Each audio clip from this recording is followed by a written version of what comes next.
Mr. President, after you have been so warmly received yesterday here in Davos, it is now my great pleasure to officially welcome the President of the United States, Donald J. Trump, to the closing session of the World Economic Forum's annual meeting 2018. Mr. President, you cannot imagine how much we are looking forward to your speech. Not just the 3,000 leaders assembled here in Davos, but also the millions joining us globally thanks to the presence of key media from around the world. Mr. President, on behalf of the business leaders here in the room, let me particularly congratulate you for the historic tax reform package passed last month, greatly reducing the tax burden of US companies, fostering job creation, as well as stimulating economic growth in the United States, but also providing a tremendous boost to the global economy. Davos is the place where leaders of states and industry come and work together in the pursuit of global peace and prosperity. We live in an interdependent world where decisions made by one nation, particularly by the United States, impact all other countries. I believe that today we need to strike the right balance between the necessary rebuilding of national social contracts and at the same time strengthening our multilateral system to address critical issues such as trade, investment, terrorism, and migration, to name just a few. Mr. President, the role of the United States and your personal leadership is absolutely essential. For this reason, your message here has tremendous relevance. Of course, I'm aware that your strong leadership is open to misconceptions and biased interpretations. Therefore, it is so essential for us in the room to listen directly to you. This forum, as it has done for nearly 5 decades, should create a base for dialogue and global cooperation where, and I quote you, Mr. President, strong sovereign nations with different values, different cultures, and different dreams do not just coexist, but work side by side on the basis of mutual respect.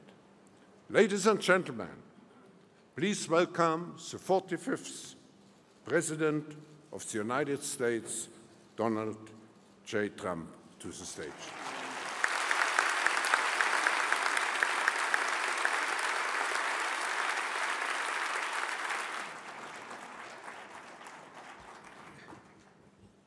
Thank you, Klaus, very much. It's a privilege to be here at this forum where leaders in business, science, art, diplomacy, and world affairs have gathered for many, many years to discuss how we can advance prosperity, security, and peace. I'm here today to represent the interests of the American people and to affirm America's friendship and partnership in building a better world. Like all nations represented at this great forum, America hopes for a future in which everyone can prosper and every child can grow up free from violence, poverty, and fear. Over the past year, we have made extraordinary strides in the U.S. We're lifting up forgotten communities, creating exciting new opportunities, and helping every American find their path to the American dream, the dream of a great job, a safe home, and a better life for their children. After years of stagnation, the United States is once again experiencing strong economic growth. The stock market is smashing one record after another and has added more than $7 trillion in new wealth since my election. Consumer confidence, business confidence, and manufacturing confidence are the highest they have been in many decades. Since my election, we've created 2.4 million jobs, and that number is going up very, very substantially. Small business optimism is at an all-time high. New unemployment claims are near the lowest we've seen in almost half a century. African-American unemployment has reached the lowest rate ever recorded in the United States, and so has unemployment among Hispanic Americans. The world is witnessing the resurgence of a strong and prosperous America. I'm here to deliver a simple message. There has never been a better time to hire, to build, to invest, and to grow in the United States. America is open for business, and we are competitive once again. The American economy is by far the largest in the world, and we've just enacted the most significant tax cuts and reform in American history. We've massively cut taxes for the middle class and small businesses to let working families keep more of their hard-earned money. We lowered our corporate tax rate from 35% all the way down to 21%. As a result, millions of workers have received tax cut bonuses from their employers in amounts as large as $3,000. The tax cut bill is expected to raise the average American's household income by more than $4,000. The world's largest company, Apple, announced it plans to bring $245 billion in overseas profits home to America. Their total investment into the United States economy will be more than $350 billion over the next 5 years. Now is the perfect time to bring your business, your jobs, and your investments to the United States. This is especially true because we have undertaken the most extensive regulatory reduction ever conceived. Regulation is stealth taxation. The U.S., like many other countries, unelected bureaucrats, and we have, believe me, we have them all over the place, and they've imposed crushing and anti-business and anti-worker regulations on our citizens with no vote, no legislative debate, and no real accountability. In America, those days are over. I pledged to eliminate 2 unnecessary regulations for every 1 new regulation. We have succeeded beyond our highest expectations.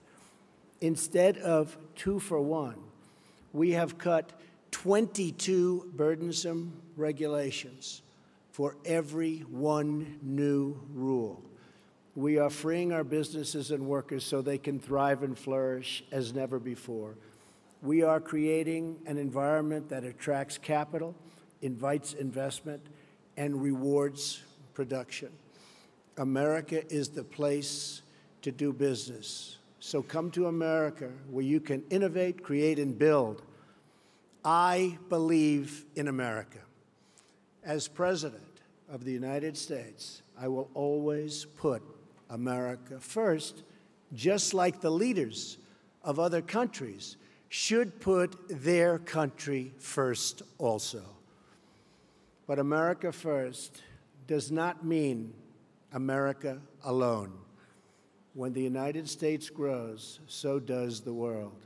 American prosperity has created countless jobs all around the globe, and the drive for excellence, creativity, and innovation in the U.S. has led to important discoveries that help people everywhere live more prosperous and far healthier lives. As the United States pursues domestic reforms to unleash jobs and growth, we are also working to reform the international trading system so that it promotes broadly shared prosperity and rewards to those who play by the rules.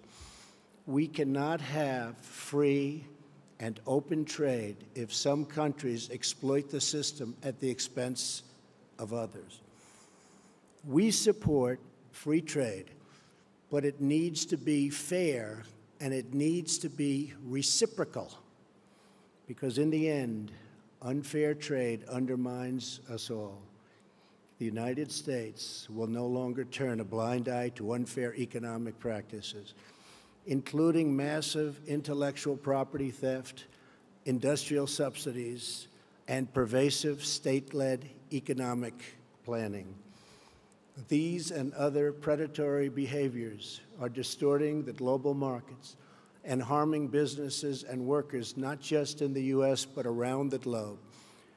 Just like we expect the leaders of other countries to protect their interests, as President of the United States, I will always protect the interests of our country, our companies, and our workers.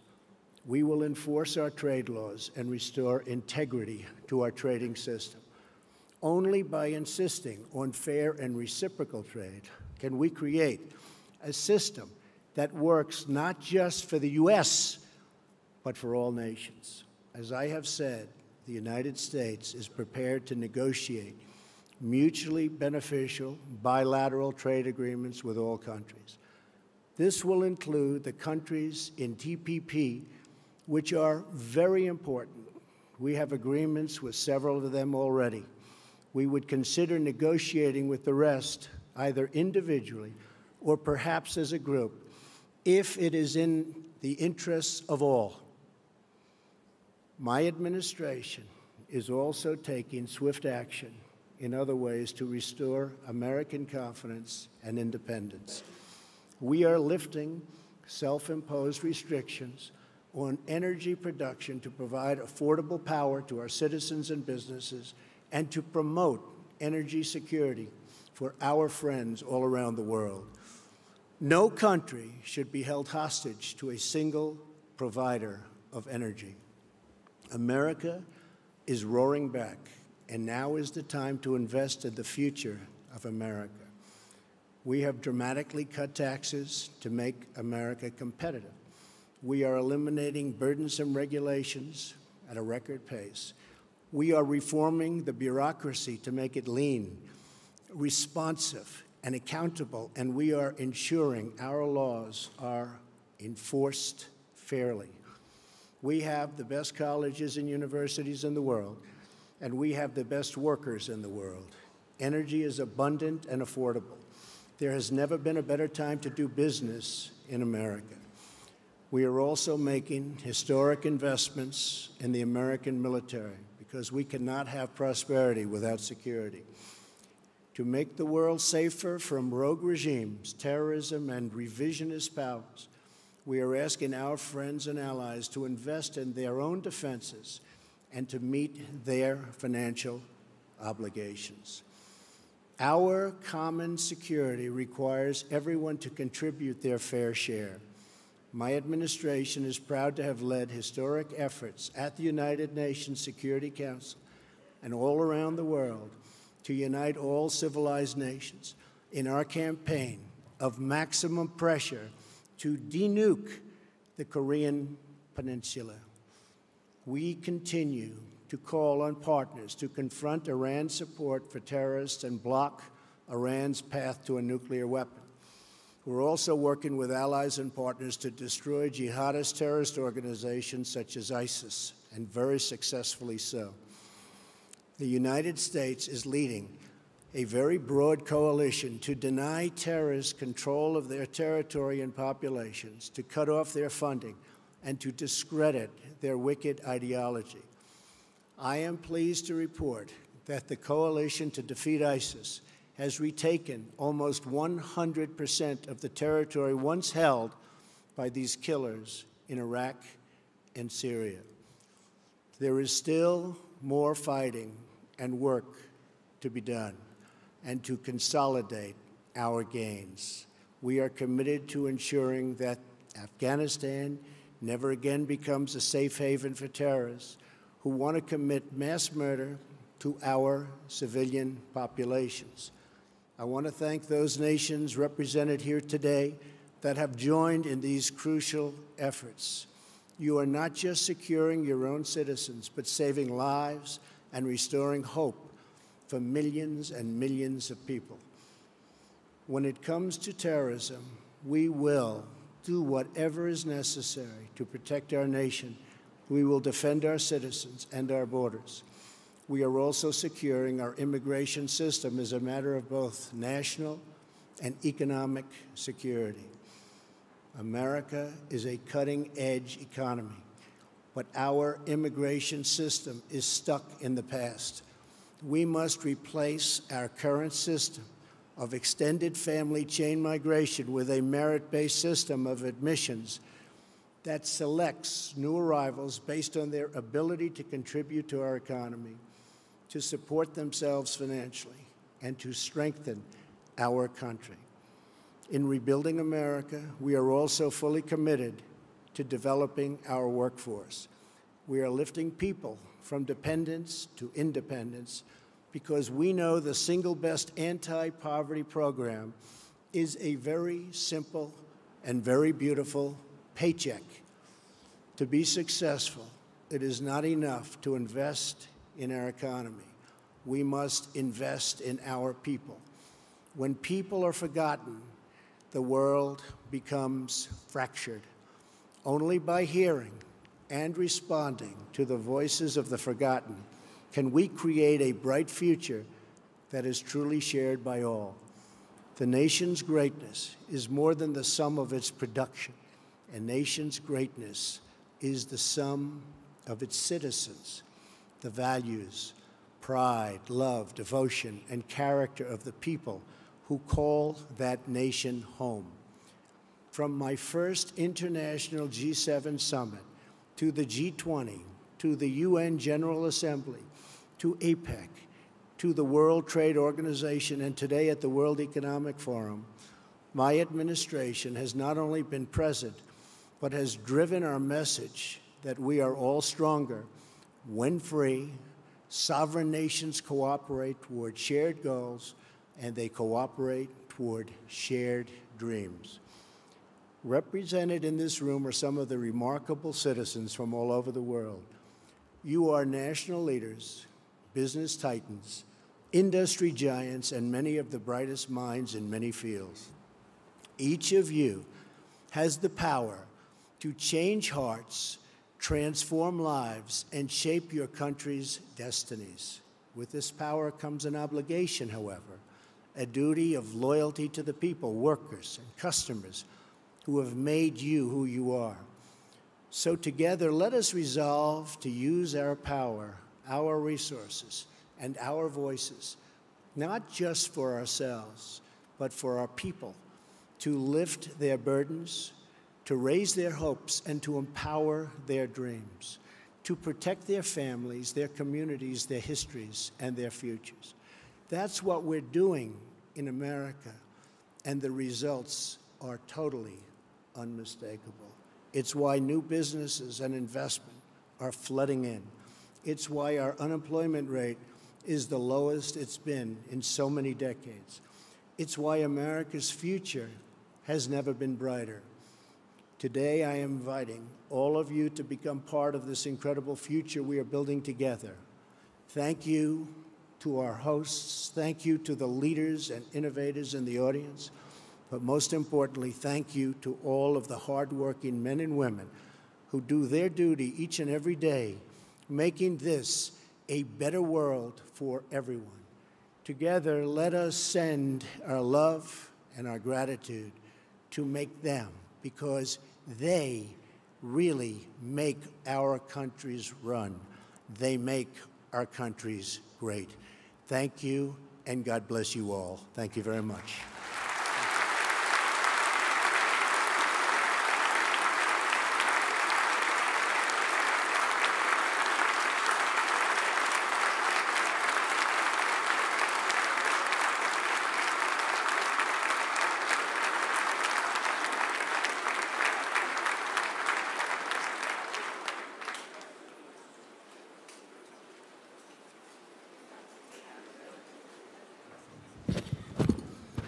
Thank you very much. Thank you, Mr. President, for this inspiring speech. As it is tradition at the forum, I will ask you one or two questions. And my first question is, why is the tax reform, why has it been of such a high priority for your administration? Well, first of all, Klaus, I want to congratulate you. This is an incredible group of people. We had dinner last night with about 15 leaders of industry, none of whom I knew, but all of whom I've read about for years, and it was truly an incredible group. But I think I have 15 new friends. So this has been really great what you've done in putting it together, the Economic Forum. The tax reform was a dream of a lot of people over many years, but they weren't able to get it done. Many people tried. And Ronald Reagan was really the last to make a meaningful cut and reform, and ours is cutting and reforming. We emphasize cut, but the reform is probably almost as important. We've wanted to do it. It is very tough politically to do it. Hard to believe that would be, but it is very, very tough. That's why it hasn't been done in close to 40 years.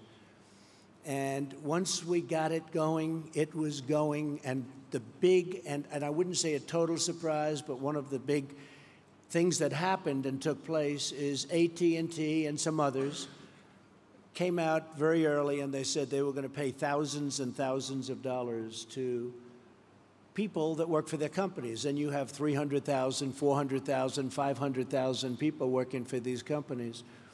And all of a sudden it became like a big waterfall, a big, beautiful waterfall, where so many companies are doing it. And even today they just announced many more. But every day they announce more and more. And now it's a fight for who's going to give the most. It started at 1,000. Now we have them up to 3,000. This is something that we didn't anticipate. Oftentimes in business, things happen that you don't anticipate. Usually that's a bad thing. But this was a good thing. This came out of nowhere. Nobody ever thought of this as a possibility even. It wasn't in the equation. We waited, we said, wait till February 1st when the checks start coming in, and people, Klaus, have a lot more money in their paycheck, because it's not just a little money. There's a lot of money for people making a living doing whatever they may be doing. And we really thought February 1st it was going to kick in and everybody was going to be, well, we haven't even gotten there yet.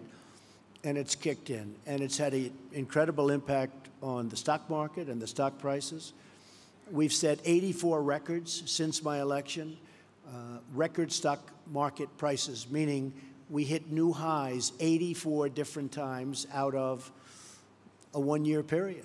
And that's a great thing. And in all fairness, that was done before we passed the tax cuts and tax reform. So what happened is really something special. Then, as you know, and as I just said, Apple came in with $350 billion. And I tell you, I spoke with Tim Cook. I said, Tim, I will never consider this whole great run that we've made complete until you start building plants in the U.S. And I will tell you, this moved up very substantially. But when I heard 350, I thought they were talking $350 million. And by the way, that's a nice-sized plant. Not the greatest, but not bad. And they said, no, sir, it's $350 billion. I said, that is something. Well, we have tremendous amounts of money, including my newfound friends from last night, great companies. They're all investing. When one of the gentlemen said he's putting in $2 billion because of the tax cuts, I said to myself, wow, he's actually the cheap one in the group, because they're putting in massive numbers of billions of dollars. So I think you have a brand new United States. You have a United States where people from all over the world are looking to come in and invest. And there's just nothing like what's happening. And I just want to finish by, I have a group of people that have been so outside. I have a whole lot of them, so I won't introduce because then I'll insult at least half of them. But I've had a group of people that work so hard on this and other things. And we're really doing, we had a great first year, so successful in so many different ways.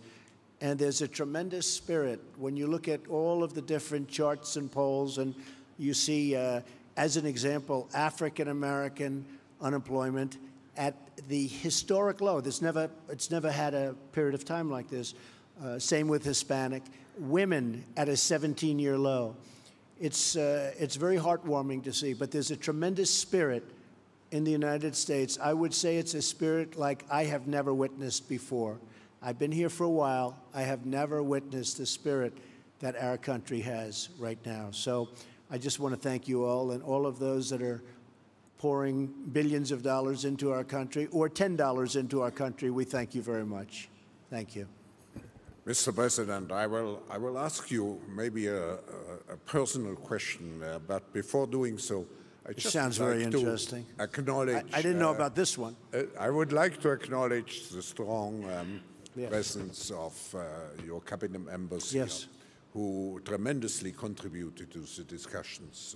Good. The last I would days. like to do that. That's very good. Yeah. Now, Stephen, Wilbur, Gary, Robert, even my general and my various other generals, you know.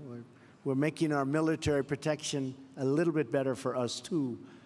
So thank you very much. Does everybody understand that? I think so. Thank you all for being here. Now, my maybe personal question would be, what experience from your past have been most useful in preparing you for the presidency?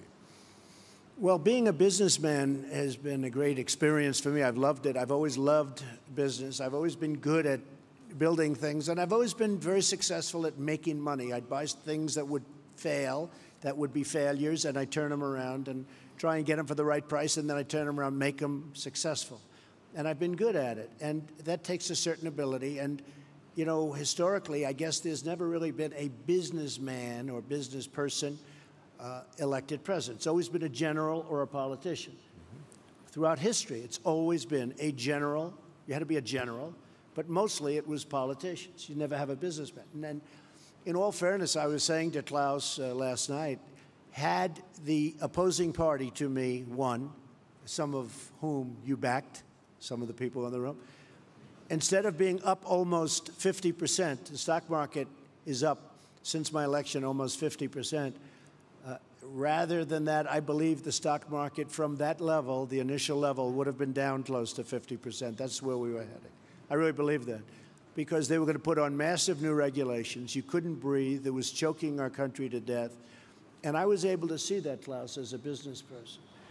The other thing is I've always seemed to get, for whatever reason, a disproportionate amount of press or media.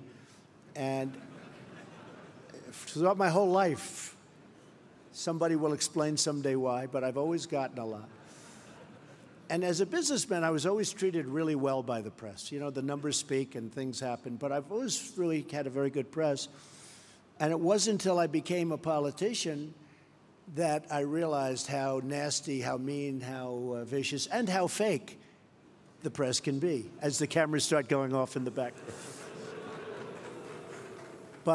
But overall, I mean, the bottom line, somebody said, well, they couldn't have been that bad because here we are, we're president, and I think we're doing a really great job with my team. I have a team of just tremendous people, and I think we're doing a very special job, and I really believe it was time, and it was time to do that job, because I don't think the United States would have done very well if it went through 4 or 8 more years of regulation and really a very anti-business group of people. We have a very pro-business group. We have regulations cut to a level. In the history of our country, Klaus, this was reported recently, in 1 year, we've cut more regulations in my administration than any other administration in 4, 8, or 16 years in the one case.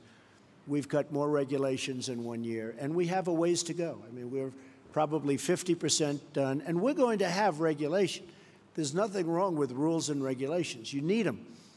But we've cut more than any administration ever in the history of our country, and we still have a ways to go. So I think between that and the tremendous tax cuts, we've really done something. And one other thing I said, and I saw it last night with some of the leaders and the business people, I think I've been a cheerleader for our country. And everybody representing a company or a country has to be a cheerleader, or no matter what you do, it's just not going to work.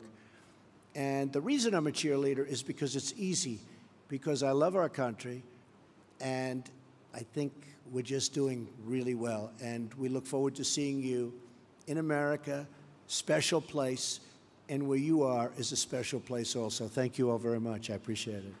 Thank you.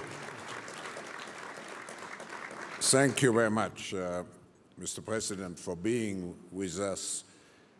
The World Economic Forum community who is assembled here will be certainly, and I quote you from the last piece of your remarks, will be certainly be among the hard-working men and women who do their duty each and every day, making this world a better place for everyone. Thank you very much. Thank you. Thank you very much, everybody. Thank you.